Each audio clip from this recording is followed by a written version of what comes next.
Good morning, or is it afternoon? Oh well. Anyway, you know what it is? Cozmo and the Royal Joes, but Royal Joes ain't here. It's just me. But I mean the co-founder, so Royal Joes is always here. But yeah, I went to church this morning as usual, and I just got hit with a good message, and I just felt like sharing it with all y'all today. And what Pastor said was, God is concerned with your future, not with your resume. What he's saying is, no matter what you did in the past, it gets thrown.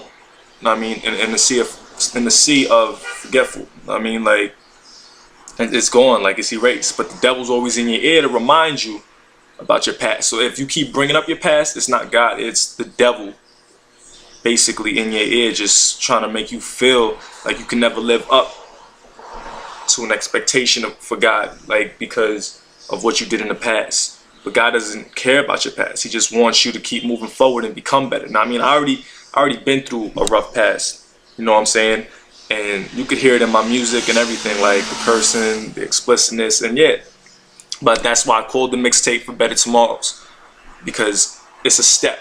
You know what I mean? It's a step from such a negative outlook and negative outbringing, and the explicitness just shows that I'm still working on myself. But then you have songs like Free that let you know that I have intentions, you know what I'm saying, on living better and doing better.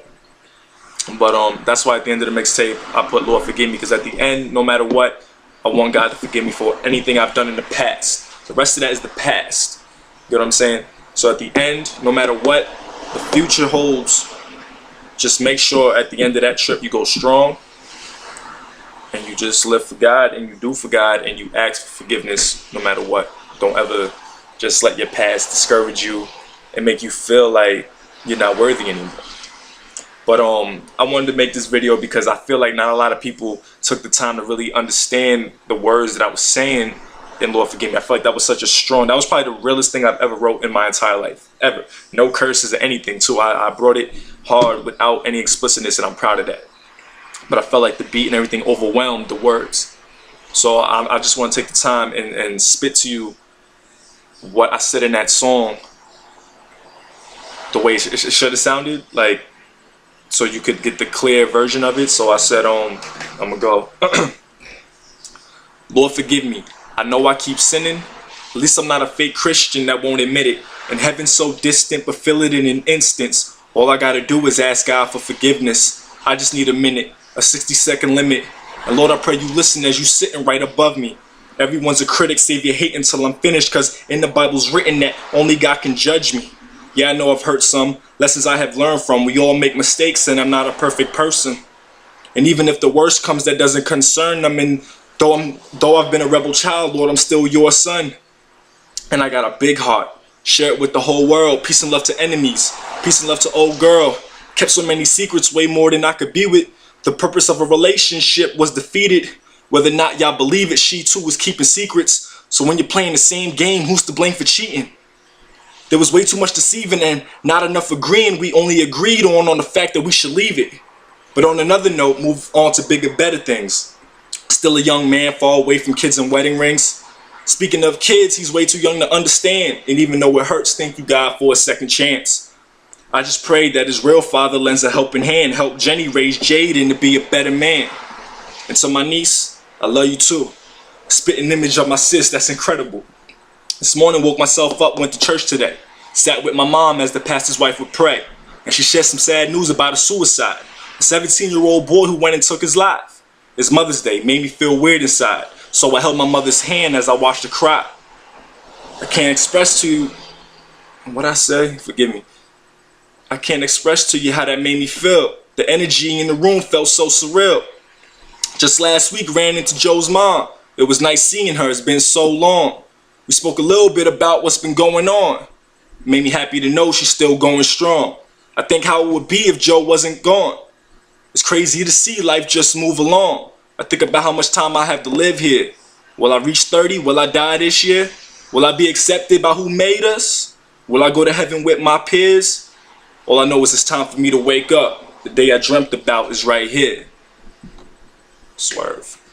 But yeah, I just wanted to, know what I mean, close out this mixtape like the right way and let y'all know, I mean, I appreciate all your support on it. But my announcement is, if you haven't heard already, I'm becoming a Christian rapper. And that's because this mixtape was actually supposed to be no explicit content, and I drifted, I relapsed, I messed up.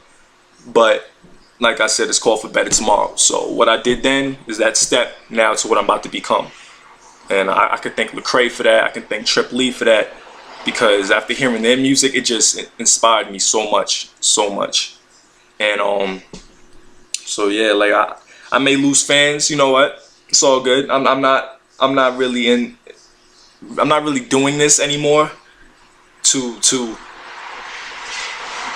basically promote myself and make myself some star. I'm not doing that for that anymore. I'm doing it for God, obviously. And I'm just doing it because it's what I love to do, and I feel I can reach a lot of people's hearts. Even if I reach one person with this music that I'm about to start creating, and change their life and make them want to build that relationship with God like I have, then I accomplished. You know what I mean?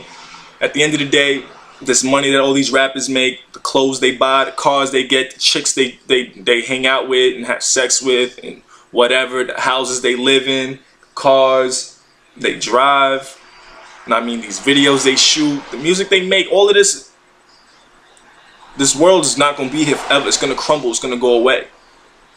You know what I mean? It's not about this anymore. When you die, you're not taking any of this with you. So all I'm letting you know is you need to have a more focused outlook on the bigger picture. Because, you know what I mean, you looking at something real small right now. You're looking at something real small. You're looking at the car. You know what I mean? You're looking at the house. You're looking at the girl. But you can't take none of that with you when you die. You know what I'm saying? You need to start focusing on what's really going on, what's really out there. And I mean, you living in a moment. That money you made just now, that's a moment. That's not going to be there for eternity. You're not going to have that forever. That's nothing. That's a piece of paper. I mean, the clothes you rocking, you think you fly? You think you fly because you got nice clothes, I mean, and you got nice cars, and you got bad chicks or whatever? That don't mean nothing. Because when I die, I'm not taking any of that with me, and you're not taking any of that with you. You're taking, I mean, your soul and your spirit, and you can either be hot or you can be holy. And I don't know about y'all, but I'm trying to be holy. Word up. So that's all I got to say about that. Y'all can keep focusing on what y'all want to focus on. I mean, I'm not here to be preaching to y'all. I'm not a pastor. I'm not a priest. I mean, I'm just a human being. I'm God's child, just trying to, I mean, live my life right. And my shorty's calling me right now, so I'm done with this video.